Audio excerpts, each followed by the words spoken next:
department, and the fire horses dashed out of the green doors towing the fire wagons.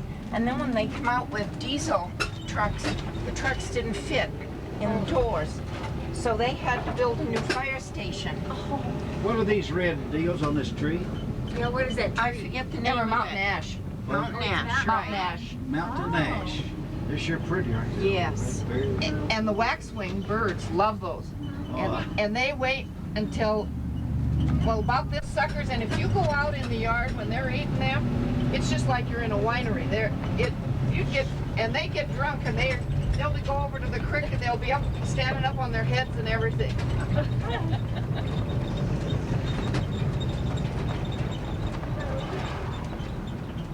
This lady right here. Oh yes, I see. I forgot what you call them. It's a camcorder. Camcorder.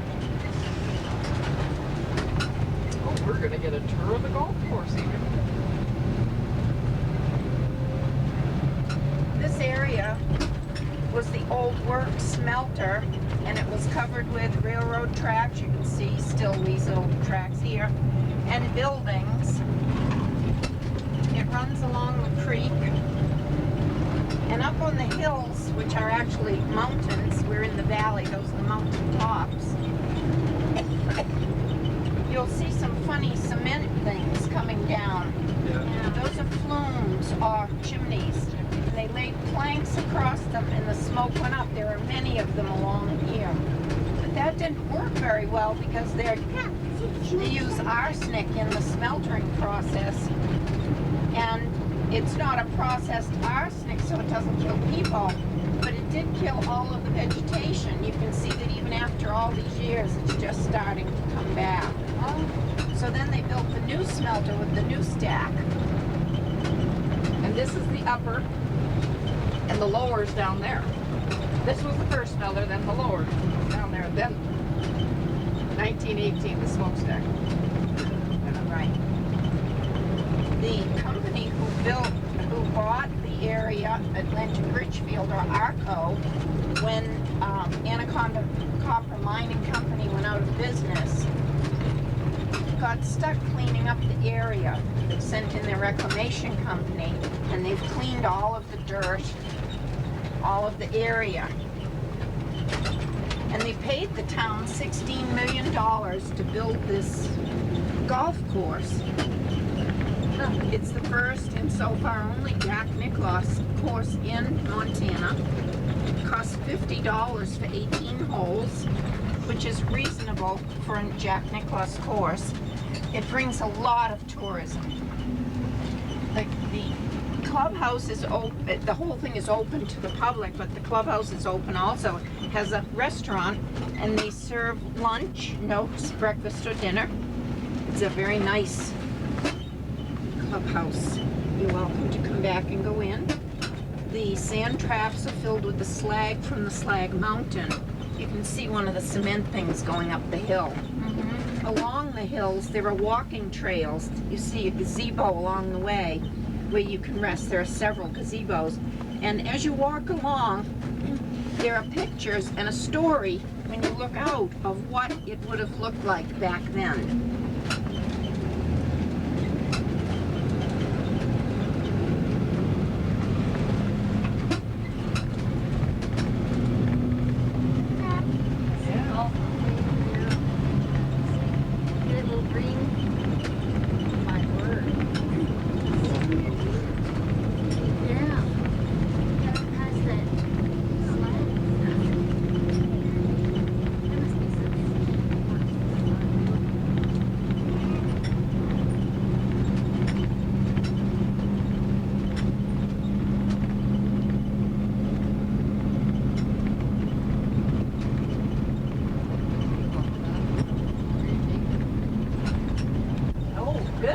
Dogs don't have fleas. Yeah, right. There are very few. There's very few bugs, and we don't get those funny bugs in the flour. And the women don't bite. Yep, the women bite. I'd have to say I disagree because you do have water snakes up at the cemetery. I remember when I was working up there. Moore Springs, that goes down that Hospital. It's a hospital. I tried to leave my husband there, but he wouldn't get out of the car. It used to be the state hospital for the mentally ill, but they really geared back and they have a lot of prisoners there now. Oh. Oh. I just assumed it was mentally ill. This is low income. We have another bowling alley at the other end of town. We're going to pick up 2 more people at the RV park, but I'll show you the rock chucks. The what? There's rock chucks. They're part of the marmot family, and they live in this hill. Oh, fun. Okay. There's the Spanish rock. Right here, it looks different from this side.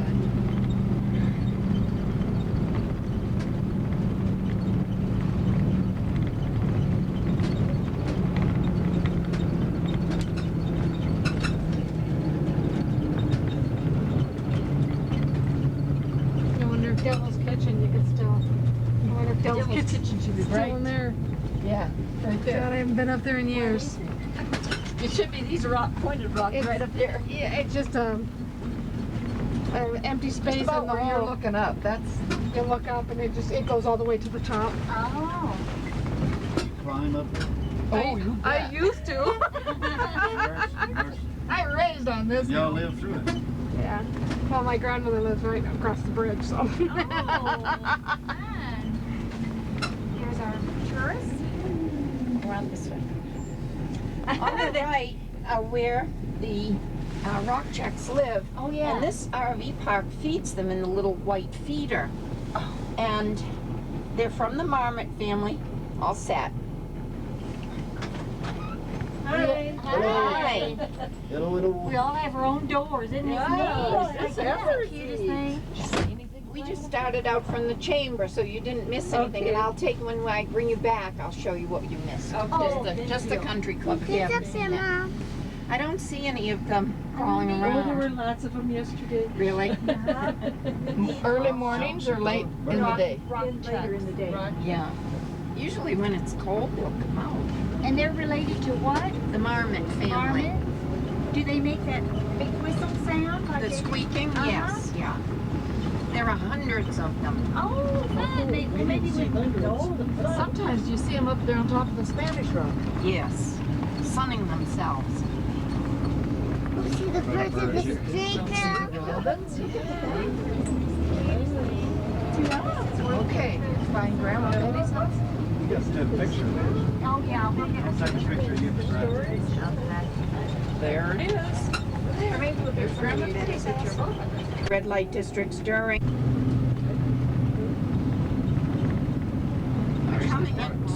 Coming into Washoe summer and find it so beautiful and the temperature perfect that they sell their big home in California and move here, and by February after the winter they move right back out again.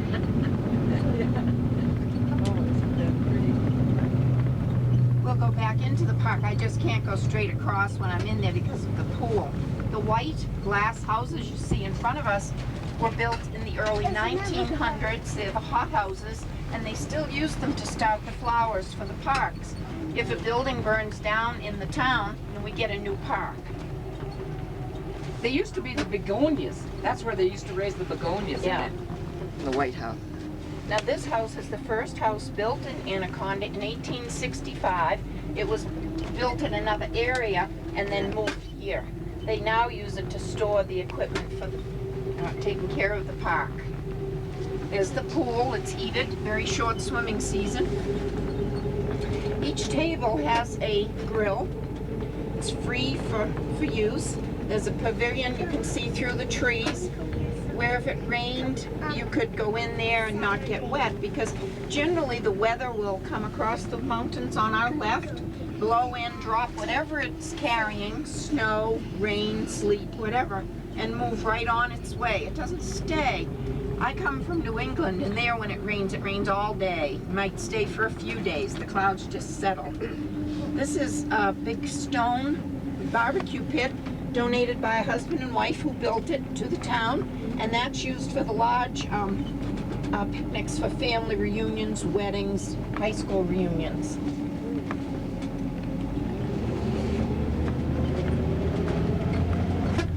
These two meadows on the right, as I drive along this road, I've seen wildlife in there. moose and deer. They've just mowed it recently, so I haven't seen any recently, but it doesn't hurt to keep checking. And last summer we had a bear come to the park and it went up the tree, and then they sent someone in to get it down. This used to be the old duck pond. Yes. And they had pens here with animals in it. Well, they're farther over in where the green buildings are. And the deer and the buffalo were here.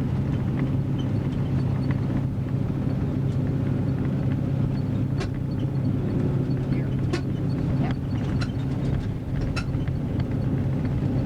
I saw some deer here the other day. Yeah, the old flume. There should be a tunnel up there. Yeah. The old flume went through that tunnel. They ran water from Georgetown Lake down to the smelters, which were on the north side. You'll see a ledge up there, and that's where the flume went. And there's a big hole in that mountain tunnel where it goes through. You can walk up there. That's Hope Lutheran Church on the right. These railroad tracks haven't been used for 20 years, so we don't have to stop. Marcus Daly, who settled the town, tried to build the Butte Anaconda Pacific further west to the west coast, but he only got 14 miles out of town, so the tracks just sit there. This is what's known as the new section of Anaconda, built in the 50s, but it's still referred to as the new section. New addition. The town fathers voted that alcohol and bars could not be built here, and alcohol could not be sold. They must have all lived over in this section. So all of the bars are on the east section of Main Street.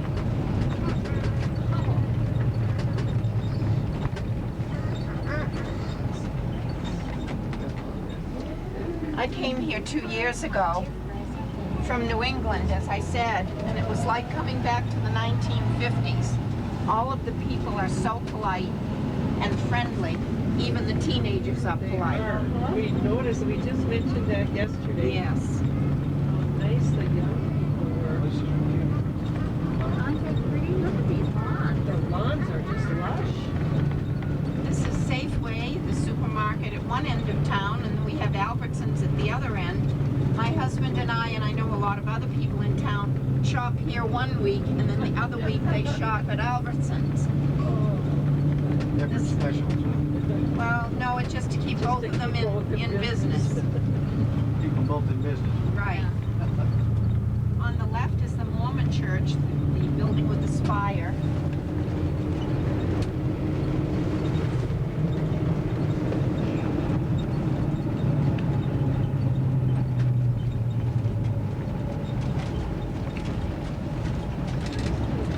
The town fathers voted to keep these lamps in town. They were gas, we had lamp lighters, and then when they invented electricity, they put wiring in it underground. But that wiring has become archaic, and the electrical system is archaic. So they're rewiring all of the lamps. They're pulling them up at different sections of town, sandblasting, repainting, and putting pretty globes on them. It's very nice at night when it's finally dark. You can come west to east on Park Avenue and look up the street at all the lamps lit. It looks like a Norman Rockwell painting. Oh, that's yeah.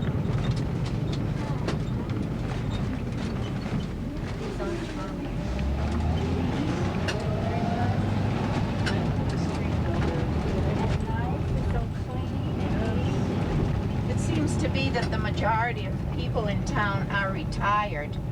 I don't know the exact figures, so I can't say that accurately, but it just seems that way. And even the ice cream man has recently mentioned that it's almost not worth his while to toot around town in his little cart because there's so few children anymore. There's one industry in town, factory. It employs 100 people. The hospital employs over 200 people. So there are a few jobs, and some people work at the prisoners' guards. This is Mitchell Stadium. This is the high school football stadium named after the manager of the smelter during World War II, who kept everyone employed during the war, so they named this after him. It also has a rubberized track. That rivals some college stadiums. And didn't they just put the track down this year? The rubberized track, yeah.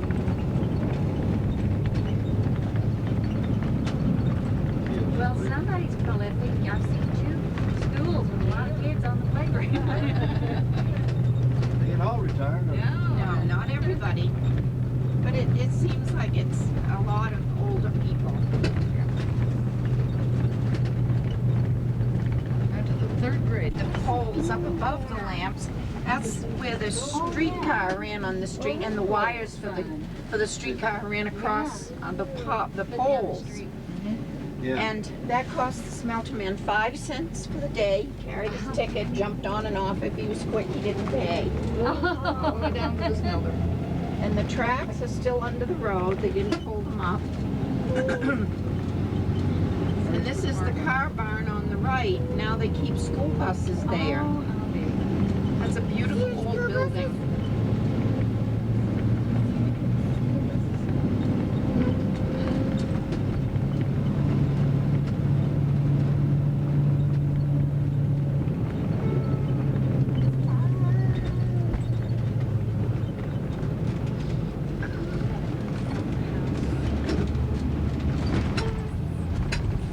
Railroad. It was the Butte Anaconda Pacific Railroad. They haul freight. It's still in use, and the roundhouse is still in use, and that was used when they made the film Runaway Train with John Voight.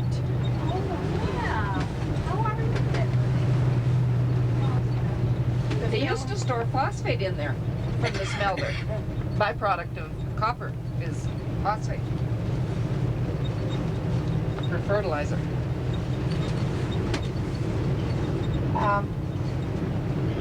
The film was set in Alaska, but to save money, they decided just to come to Anaconda, and because we always have so much snow, but that year they didn't have any, and they ended up having to make their own snow.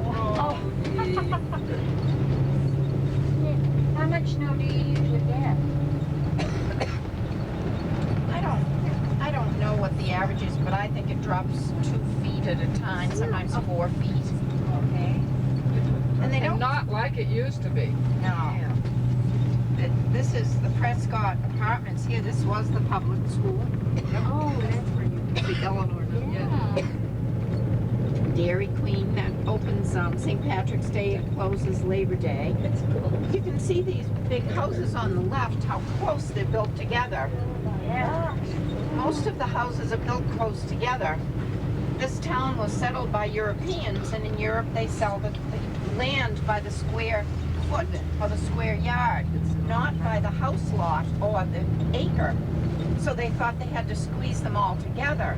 Well, that's really nice in the winter because it holds the heat, and to borrow a cup of sugar through the window. Yeah. But now when a house starts on fire, we lose a couple, on each side. It's too bad.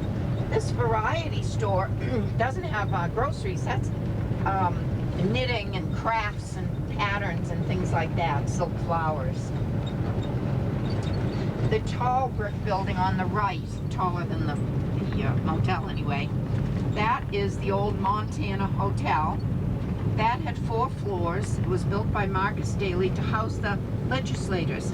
He wanted this town to be the capital of Montana and be called Copperopolis. Well, he lost by 2,000 questionable votes. The man who purchased the building was told he had to put a sprinkler system in, so he took off the top 2 floors. The building on the left is the old Marcus Daly Bank. This on the left is Fudge Factor, where you can get your free fudgicle if you buy some candy. And this on the right is the Chat and Chew restaurant. That's where I eat. Ivy cooks, home cooked. It's like being home with Mom. Good home cooked meals, and they have a $3 senior lunch. The Thrifty Drug is, they have a pharmacy in the back, but the whole thing is a beautiful gift store. All of the restaurants are very good. I've never had a bad meal. Beyond Necessity has very different gifts, and Rose's Tea Room puts on a lovely ladies' lunch. Some of the men in town won't go in there because the sandwiches and the teapots and all. So pretty. When I take my girlfriends out for lunch, I take them there. Well, from the old Marcus Daily Bank, our tunnels under the street, they're still there, but they're not used, running to each of the businesses to move the money safely back then. It was a very rough time. You can see how old the buildings are. Some of them have the date on the front. You said they had 30-something churches in town? 35. How many beer joints they got? Well, they used to have more beer joints than churches, but now we have less beer joints. I think in the 50s there was close to 100. Yeah. I see now. They look like they're locked down. I'm driving through. There's a lot of them that aren't. That used to be a gas station.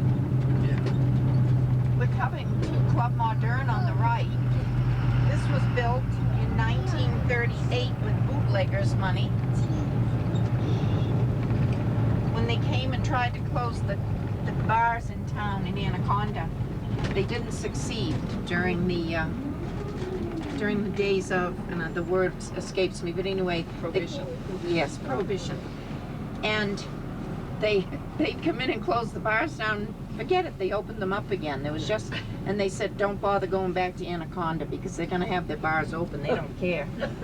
So this place was built with bootleggers' money, and at the time it was Art Deco, state-of-the-art Art Deco, still Art Deco, but photographers and architects come here and take pictures of this building. Look at this little place. Oh, no, for heaven's sake, look at that. Looks like a toy Well, it's house. the shape. That's where the Cargasons used to live. He was one of them ran a drugstore here, and the other one was a doctor. Cargason. On the left, the tall brick building is the old beer brewery, now an antique store, and the people who own it live upstairs. It's also a petrolania. Very interesting for the men especially, with the old gasoline station articles, pumps and the oil cans and so forth. This is called the other end of town. This is where Albertsons is, McDonald's, Osco Drug, the other bowling alley. Yeah. On the right is Benny Goodman Park, not the band leader. He was one of the mayors of Anaconda. It's also known as Green Grass Park.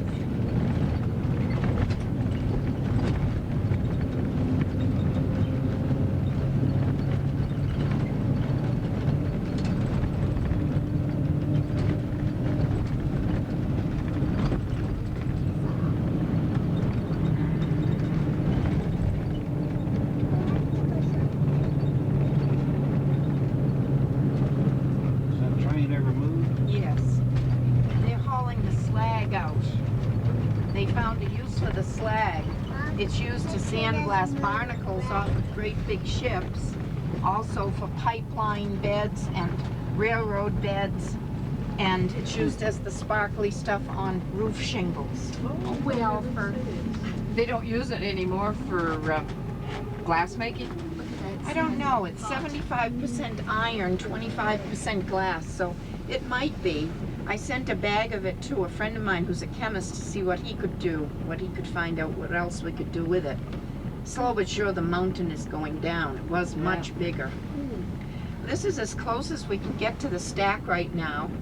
It was recently named as a Montana State Park, and I think we'll be able to go up there and picnic and see it closer in a year or two. I'm not sure. There were 113 acres of buildings surrounding the stack when the smelter was in operation. The stack itself is 585 feet 1 1/2 inches tall. It's 75 feet inside diameter at the bottom, 60 feet inside diameter at the top. It was built in 4 months. They built it around the clock. They were in a hurry. It took 2,560,000 special-sized fire bricks, which would equal 6 million regular-sized red bricks that we know. You could fit the Washington Monument inside of it. That's how big it is. We're 1 mile away, so it doesn't look that big. You can see the stack 20 miles away with the eye. This is a replica of the stack to show people how big the bottom of the stack is. You're welcome to come back and walk around. They're still working on it. It was supposed to be done in the end of July, but they pulled the Corps, the Anaconda Job Corps off to fight the fires, so it didn't get finished yet. The large rusty things are called ladles, and that's what they put the molten metal into the ladles and dumped it out into molds and made the ingots. At the Chamber of Commerce outside at the corner, there is a real copper ingot. Not many people get to see one, so you might want to take that in. It's very narrow, wide, and tall, and it has two funny things on the top. Looks like duck heads or something. It's on the corner. Huh? It's on the corner. Outside corner of the chamber building. It's about 400 where we were, where we left from. The district center. Uh-huh. The opposite end of where that train, the passenger car was. Where the fire wagons are. Across the street is where the brick factory used to be. It was made of wood and it's since burned down. But when Marcus Daly needed a lot of something, he built it. So he built his brick factory. And most everything you see in town, the old brick houses, are things that he built or had built for his upper echelon in the company and also his sisters and his wife's sister. That's the main gate to the stack. You don't want to go in there. There are guards up there and we're told they're not too friendly. When people in town wanted to build a church of brick, Marcus Daly donated the bricks. Marcus Daly came here to America from Ireland as a young man and worked as a common laborer in the mines. But he had an uncanny knack for standing on top of the ground and knowing where the richest vein of ore was, gold, silver, copper. They moved him right up in the company so that they wouldn't lose him, and he eventually bought the company. He was very, very wealthy, but he did a lot with his money. He just didn't keep it for himself. He was very good to the workers and so forth.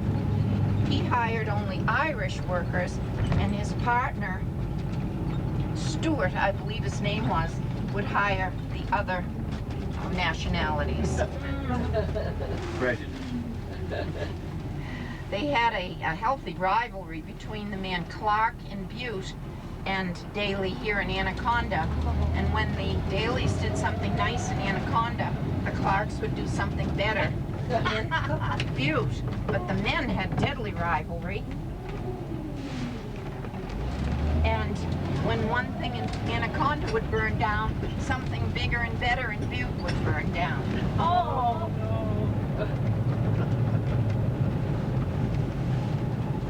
We're coming into Goose Town. This is called the east end of town. This is the older section, and some of these houses are known as company homes. The company built them and then deducted the payments from the wages. They wanted the men to own their own homes. You'll see some small homes in front. Now and then you'll see a smaller home built behind it. That's when their family came from Europe to work in the smelter. They built the smaller home in the back of the little house already. This is known as Goose Town. Goose Town? Goose Town. The story is that when the smelter was open, people here raised geese for the holiday meal.